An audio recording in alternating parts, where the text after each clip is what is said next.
Kan? Dunia memang akan terus menggoda sesiapa saja yang berada di dalamnya. Dunia menawarkan sejuta kenikmatan yang dapat membuat manusia tergiur, kan? Terliur akan kelazatannya. Begitulah tipu daya dunia yang fana ini. Fahamilah bahawa dunia ini tak ubah seperti air laut. Semakin diminum, semakin kita kehausan. Semakin kita berhasrat untuk mengajar dunia, maka akan semakin terlena pula kita dibuatnya.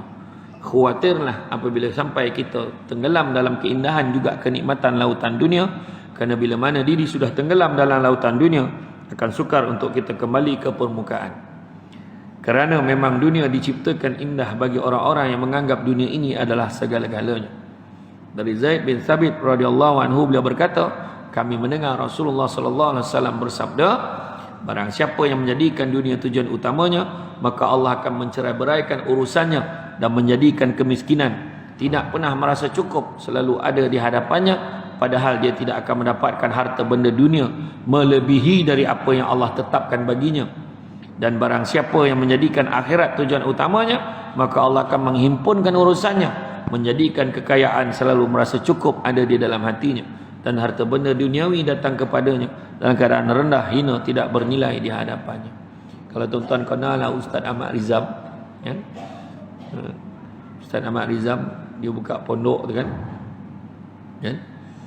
Darul Atik tu. Saya tanya dia, banyak tak belanja ayah kita ni? Kebanyakan asatizah panggil dia ayah dia. Banyak tak belanja?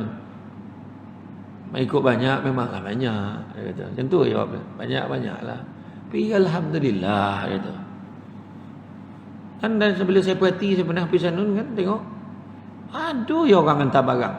Hantar boreh, hantar makanan, sumbangkan duit. Aduh. Jadi tak ada, dia kata macam tu lah, dia kata. Tak ada lah dia minta-minta dengan orang. Orang minta lagi dengan dia, ada. Itulah dia.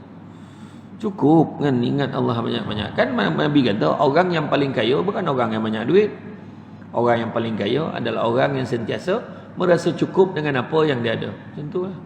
Ya. Maka hadis ini menunjukkan keutamaan cinta pada akhirat dan zuhud dalam kehidupan dunia serta celaan dan ancaman besar bagi orang yang terlalu bercita-cita mengejar harta benda duniawi.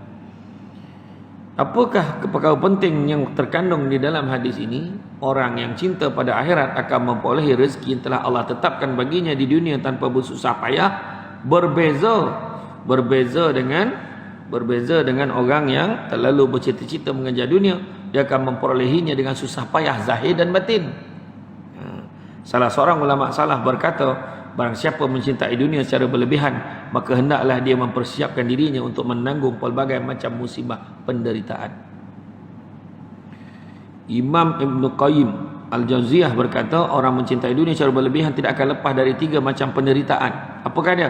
Kekalutan fikiran yang selalu menyertainya, kepayahan yang tiada henti, dan penyesalan yang tidak berakhir.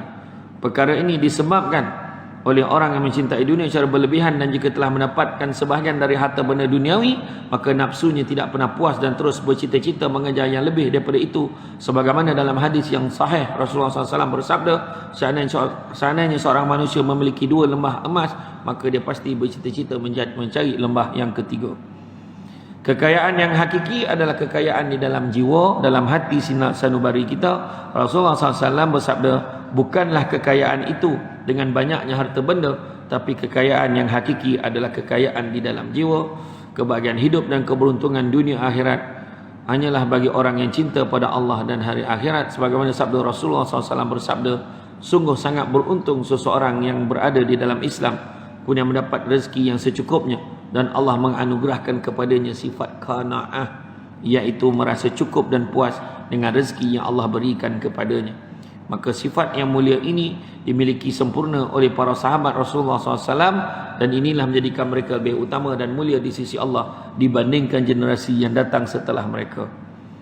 Ibnu Mas'ud radhiyallahu anhu berkata, kalian lebih banyak berpuasa, salat dan lebih sungguh-sungguh dalam beribadah dibandingkan para sahabat Rasulullah SAW, tapi mereka lebih baik, lebih utama di sisi Allah daripada kalian. Ada yang bertanya, kenapa boleh demikian? Wahai Abu Abdurrahman, Ibnu Mas'ud berkata, kerana mereka lebih zuhud dalam kehidupan dunia dan lebih cinta kepada akhirat. Macam mana pun kita bersungguh sembahyang tu, tak boleh lawan dia orang berzuhud tu. Tang dia tinggalkan, dia tak ada selera benar akid dunia ni. Kau ada lah, tak ada lah. Tak ada dia poning-poning dah. Kan?